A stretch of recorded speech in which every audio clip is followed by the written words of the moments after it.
arkadaşlar. Ekip aileten birçoğunuz tanıyorsunuzdur.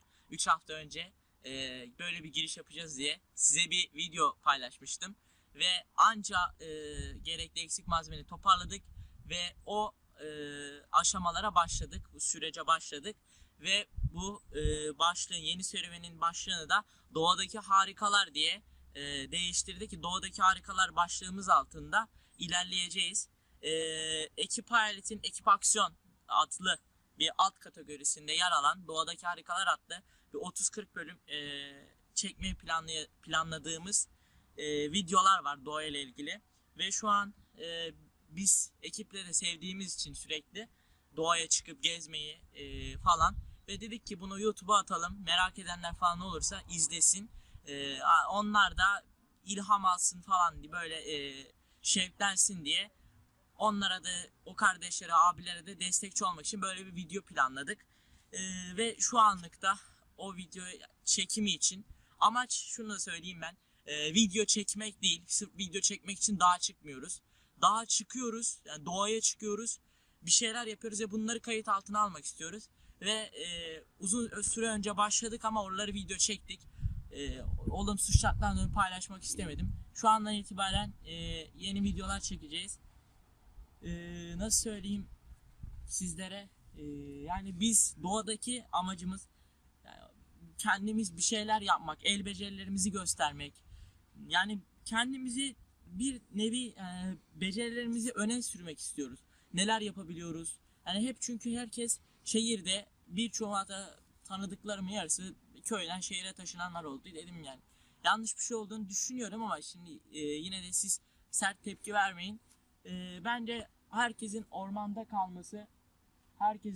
kalması daha iyi. Doğaya atılmanızı tavsiye ediyorum.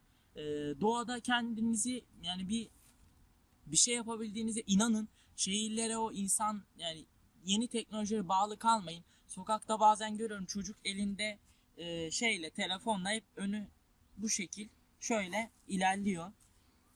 O çocuk ufaktan büyüyünceye kadar hep öyle telefona bağımlı kalacak.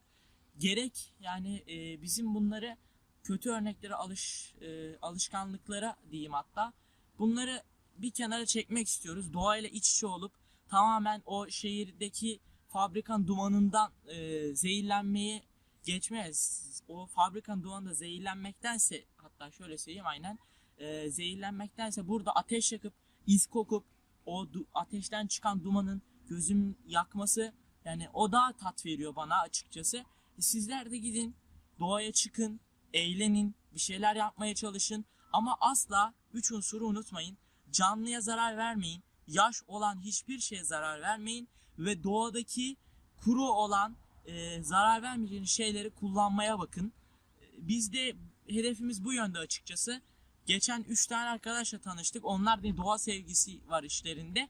Onlarla ilgili sizlere video çekeriz. Bizleri desteğiniz önemli bu konuda tabi.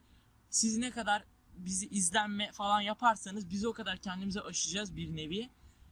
Geçen bir 40 kilometre falan yürüdük. 13-14 saat sürdü. İnanılmaz zevk aldık ama bacaklarımız ağrıdı. Bir iki gün hatta çıkmadık. İşin tadı burada. Şimdi bazı arkadaşlar şöyle diyor. Siz saf mısınız diyor, tabiri caizse. Kendinizi yoruyorsunuz, çıkıyorsunuz boşuna, orada uğraşıyorsunuz. O artık şehire bağlı kalmış, tutsak orada. Bu taraflara çıkamıyor. Yani ona şimdi gel burada ben ateş yak desem en az 1 saat ateşle uğraşır.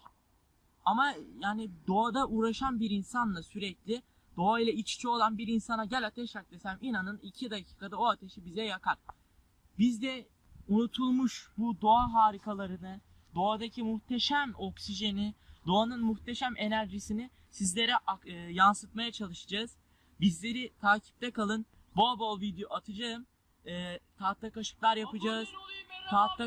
yapacağız. İşte tahtadan birçok şey yapmaya deneyeceğiz. Abone olmayı ve videoları beğenmeyi unutmayın. Sağlıcakla kalın. Görüşmek üzere.